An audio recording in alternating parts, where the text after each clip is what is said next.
السلام علیکم ناظرین، welcome to the channel we care your health میں، کیونکہ حکمت تو خدمت ہے۔ جی جناب، خوبصورت دکھنا ہر کسی کو اچھا لگتا ہے، اور گرمیوں میں اسکن جو ہے وہ بہت زیادہ ریڈش جلنا شروع ہوتی ہے۔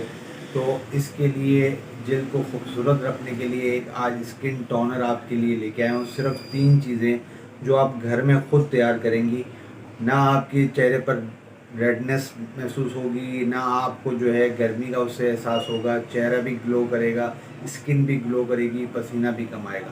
تو فٹافٹ پین پیپر پکڑیں اور ان تینوں چیزوں کو جو ہے نوٹ کریں، اور پھر طریقہ کار بھی نوٹ کریں کس طریقے سے جو ہے یہ بنایا جاتا ہے۔ آپ نے لینا ہے فریگن یعنی میتھی دانے کا 1 چمچ، آپ نے لینا ہے چاول یعنی رائس کا 1 چمچ، اور 150 ml جو ہے آپ نے پانی لینا ہے۔ 150 ml میٹر جو ہے آپ نے پانی لینا ہے، 150 ml کا۔ اس کو آپ نے بوائل کرنا ہے، تقریباً آپ نے 10 سے 15 منٹ اس کو بوائل کرنا ہے، اور بوائل کریں گے تو اس کے اندر ہلکی سی وائٹنس آ جائے گی۔ جب وہ وائٹنس آ جائے تو سمجھ جائیں آپ کا جو ہے اسکن ٹونر تیار ہے، اور آپ اس کو جو ہے چھان لیں۔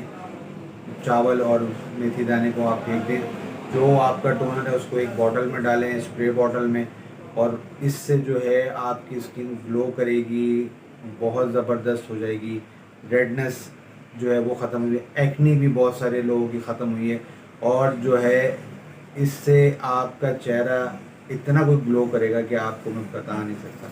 دوسرے نمبر پر آپ کو یہ احتیاطی تدابیر بتاتا چلوں کہ آپ نے جو ہے اس کو رات کو منہ دھونے کے بعد لگانا ہے، اور اس کے بعد آدھے گھنٹے بعد 20 منٹ بعد دھو لیں، نہیں تو اگر رات بھر لگا رہنے تو کوئی مسئلے والی بات نہیں ہے۔ یہ آپ کا ٹونر جو ہے یہ 5 دن کے لیے تیار ہے۔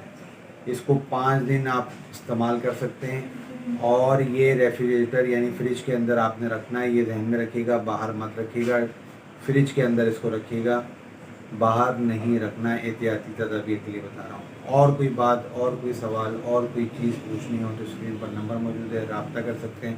کوئی میڈیسن منگوانی ہو تو بھی رابطہ کر سکتے ہیں۔ امید ہے یہ آپ کو اسکن ٹونر کا جو ٹوٹکا ہے ضرور پسند آئے گا، کمنٹ میں ضرور بتائیے گا۔ مجھے اجازت دیں، میں آپ کا ہربلسٹ حکیم مہر محمد مجید۔ السلام علیکم۔